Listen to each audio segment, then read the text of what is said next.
done by Hugo Friedhoff. There's an interesting story around that. Have you heard that story? Well, we digress. Well, we should tell. I think tell you this story because it's a great story. Okay, go ahead. It's a funny story about lifeboats. This is a Hitchcock movie that takes place in a lifeboat. The whole film takes place in a lifeboat in the middle of the ocean.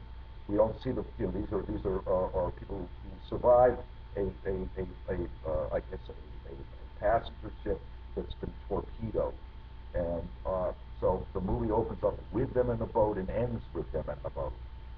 And Friedhofer was hired to do the score, and the rumor has it that at some point Hitchcock decided, well, wait a second, this film shouldn't have any music. This boat's out in the middle of the ocean. Where's the orchestra going to be coming from? The audience is not going to buy this. You're going to be floating out on a barge out in the ocean somewhere.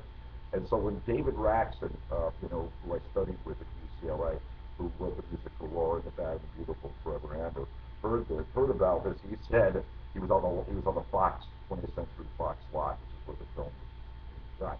He said, "Well, you tell Mr. Hitchcock that if he can tell me where the cameras are coming from, I'll tell him where the orchestra's coming from."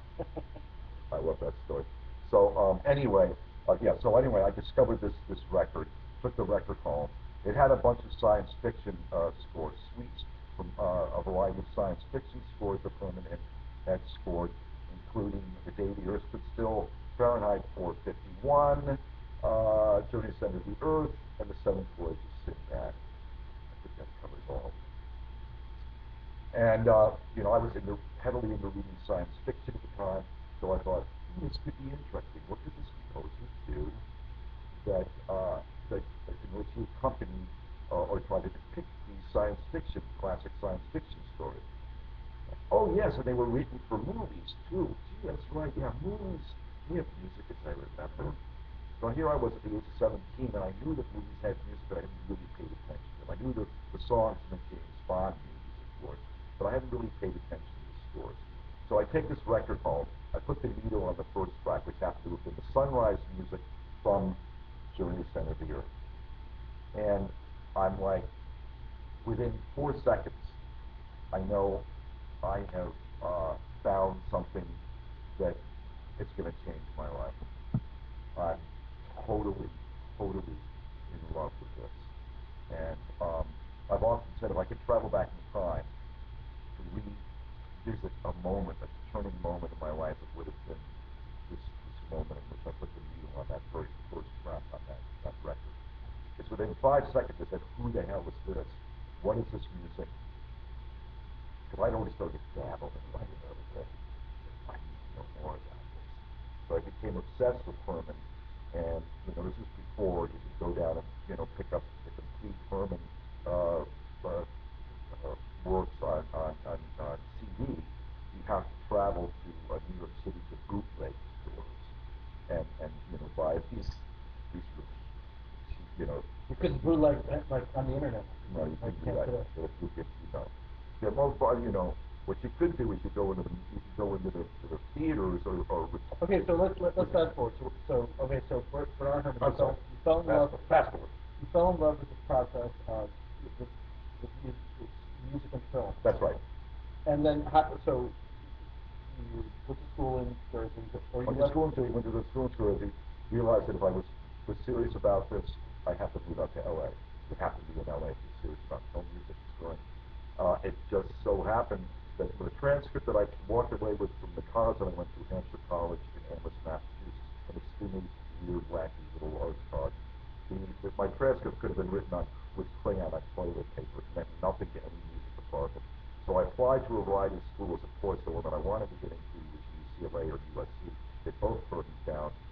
I did get accepted to a school called North Texas State University in Denton, Texas. I do believe that perhaps the only reason I got accepted, I did prepare for the entrance exam, but so the person I prepared for those exams with, was a graduate himself. I think he put a good word in for me. But I got accepted to North Texas, spent a year there, and then moved out to LA, not knowing anybody. And UCLA was the perfect halfway house for the LA community. And then you went to USC.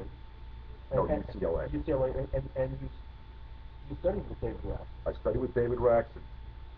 His program was a year-long program. That was the only course that was really available on the subject of film music. Dick Grove had a school out here, which is now defunct, that did have I think you could get a certificate in film scoring. Now it's common practice for schools around the country to have programs on the subject in which you can get some kind of a degree in film scoring. But then, even at UCLA, one class, so I did study with David Raxton for the year, but it wasn't until the spring semester that he actually started writing a piece for this class. And that's when things changed. You know. Let me go on. Yeah. Okay. Yeah, what happened was... then I'm going to go to some questions. Okay. Yeah, what happened was the very first cue I write for his class, he conducted, and then I remember the following week is when he evaluated them, and I was sitting in the back of the class, and I was just so overwhelmed by the fact that I was in the same room with him, because he's such a tremendous hero of mine. Was he an Academy Award winning? No, he never won an Academy Award. He got nominated. He got nominated. I think he got nominated only once, and it was either for Laura. No, I don't think he got nominated for Laura. Actually, I think he got nominated for The Bad and the Beautiful or Forever Amber. One of those two. I can't remember which. He never won. But anyway, so he's reviewing my cue, and he said, "Chris, my boy, I'm sorry to say this is not a very good cue. That's the first thing I'd ever written for film, albeit I think it was for film. It was just notes. We had a breakdown notes of the scene. So I was, needless to say, I was crushed. I thought, well, David Raxton is that talented.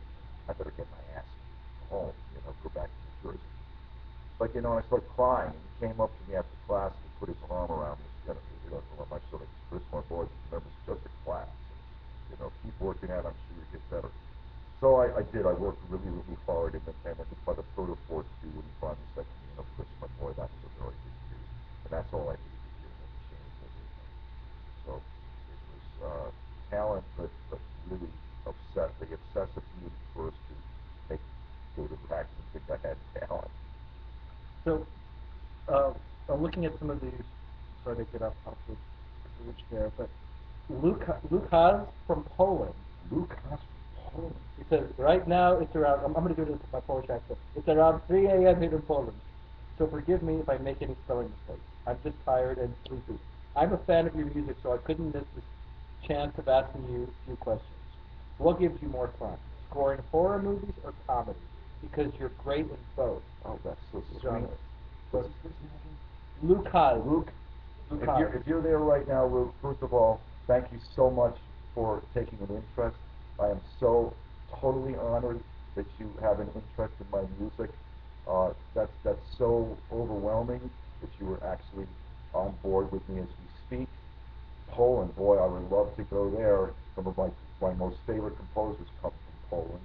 That whole Polish school, the 20th century Polish school, led by Penderecki, changed my life. But to answer your question, I love them both, of course.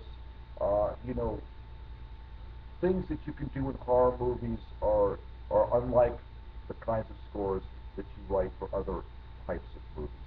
In horror films, you're allowed to be aggressive, to be to swallow the film with massive energies, musical energies, and you are, so to speak, allowed to drop your pants and make a statement.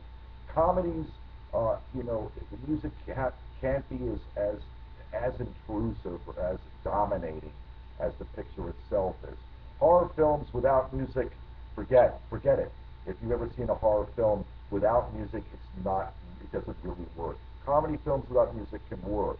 They're improved by the addition of music, but certainly horror films without music are in deep trouble. That you happen to like my comedy scores as well as my horror film scores warms my heart to no end.